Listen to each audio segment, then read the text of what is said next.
نحمده ونصلي على رسوله الكريم اما بعد اعوذ باللہ من الشیطان الرجیم بسم اللہ الرحمن الرحیم ولا تقولوا لمن يقتل في سبيل الله اموات بل احیاء ولكن لا تشعرون صدق اللہ العظیم وصدق رسوله النبی الامین الکریم ونحن على ذلك لمن الشاہدین والشاکرین والحمد للہ رب العالمین۔ جو دہکتی آگ کے شعلوں پہ سویا وہ حسین، جس نے اپنے خون سے امت کو دھویا وہ حسین، جو جوہ بیٹی کی میت پر نہ رویا وہ حسین، جس نے سب کچھ کھو کے کچھ بھی نہ کھویا وہ حسین، مرتبہ اسلام کا جس نے دوبالا کر دیا، خون نے جس کے دو عالم میں اجالا کر دیا۔ آئیے ایک مرتبہ رسول اعظم صلی اللہ تعالیٰ علیہ وسلم اور آل رسول کی بارگاہ میں جھوم جھوم کر درود و سلام کا نذرانہ پیش کریں۔ اللهم صل على اللهم صل سيدنا على سيدنا محمد وآله وسلم وطبيبنا صلاة وسلاما عليك يا رسول الله صلى الله تعالى عليه وسلم صلاة وسلاما عليك يا رسول اللہ۔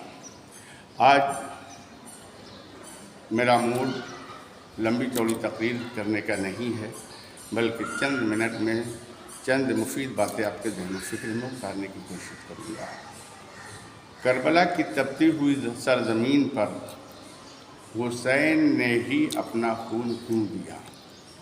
صحابہ اکرام کی جماعت تھی، بڑے بڑے جلیل القدر صحابہ اکرام تھے، حسین ہی کیوں اسلام کا علم اٹھانے کے لیے تیار ہوئے اور اپنی قربانی دینے کے لیے حضرت امام حسین ہی کیوں تیار ہوئے؟ جب ہم اس پر غور کرتے ہیں تو مجھے ایک بات یاد آتی ہے، رب نے جو ہمیں دین دیا ہے، ارشاد فرمایا ان الدین عند اللہ الاسلام، بے شک اللہ کے نزدیک جو دین ہے وہ دین اسلام ہے۔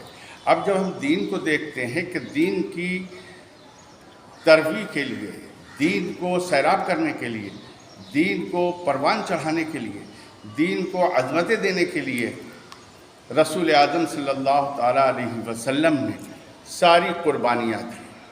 ان کے پیروں کے نیچے کانٹے بچھائے گئے، اوپر سے کوڑا ڈالا گیا، ستایا گیا مکہ کی سرزمین پر، اور پھر وہاں سے ہجرت کر کے آپ مدینۃ المنورہ پہنچے۔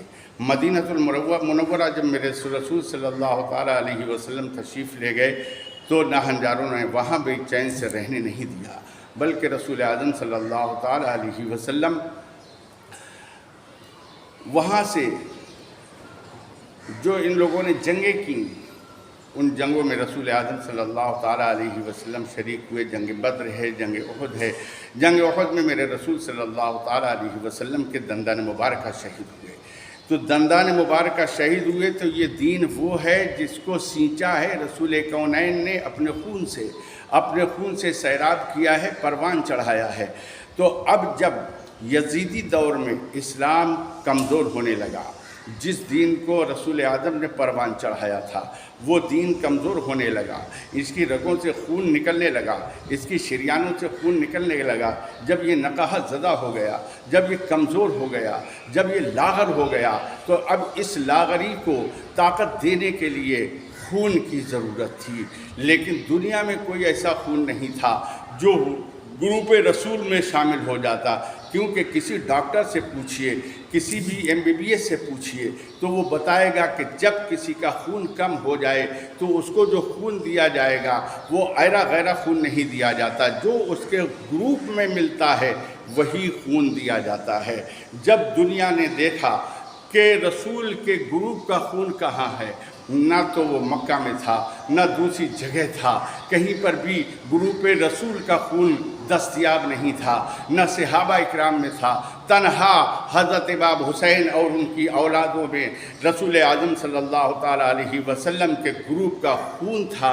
اس لیے رسول اعظم صلی اللہ تعالیٰ علیہ وسلم نے غیب دانی کے اعتبار سے رب نے رسول کو جبرائیل امین کو اور پھر حضرت ام کلثوم کو اس کا چرچا کیا شہادت کا، اور پھر ایک وہ وقت آیا جب دین کمزور ہو گیا۔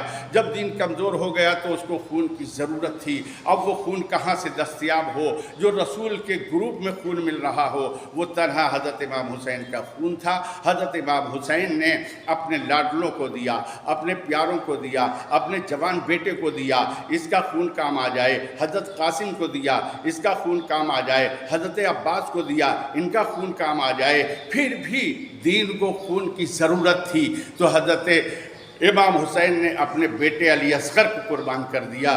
پھر خون کی ضرورت محسوس ہوئی تو پھر حضرت امام حسین نے اپنا خون دے کر کے اسلام کو زندگی عطا فرما دی۔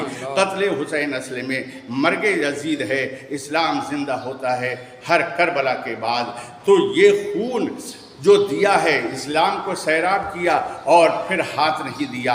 حضرت خواجہ اجمیری ارشاد فرماتے ہیں، شاہ ہست حسین، بادشاہ ہست حسین، دین ہست حسین، دین پناہ ہست حسین، سرداد نداد دست یزید، حقا کے بنائے لا الہ ہست حسین۔ سر تو دیا، خون چڑھا دیا اسلام پر، مگر ہاتھ نہیں دیا، کیونکہ اگر ہاتھ دیتے تو بیعت ہوتی یزید کے نام کی، یزید کے نام کی بیعت ہوتی۔ لیکن یہ حق تو اللہ تبارک و تعالیٰ نے رسول کے نواسے کو دیا تھا، کیونکہ وہ ہاتھ تنہا حسین کا ہاتھ نہیں تھا، 1,24,000 کم و بیش انبیاء کرام کے وراثت کا ہاتھ تھا، وارث تھے حضرت امام حسین، اس لیے وہ ہاتھ نہیں دیا جا سکتا تھا۔ تو اللہ تعالیٰ نے وہ انتظام عطا فرما دیا کہ یہ ہاتھ تو یزیدیوں کے ہاتھ میں نہیں گیا، لیکن اب اسی ہاتھ پر ساری کائنات بیعت کرے گی۔ قیامت کی صبح تک اگر بیعت کوئی کرے گا تو سیدوں کے ہاتھ پر کرے گا، آل رسول کے ہاتھ پر کرے گا،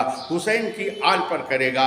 امامت بھی ان کی ہے، نبوت بھی ان کی ہے، رسول پر نبوت ختم ہوئی، حسین سے امامت شروع ہو گئی، اور یہ قیامت کی صبح تک آل رسول پر امامت رہے گی۔ اللہ تبارک و تعالی ہمیں اور آپ کو اسلام کو سمجھنے اور حضرت امام حسین کی قربانی کو سمجھنے کی توفیق عطا فرمائے۔ وآخر دعوانا ان الحمد للہ رب العالمین۔ السلام علیکم ورحمۃ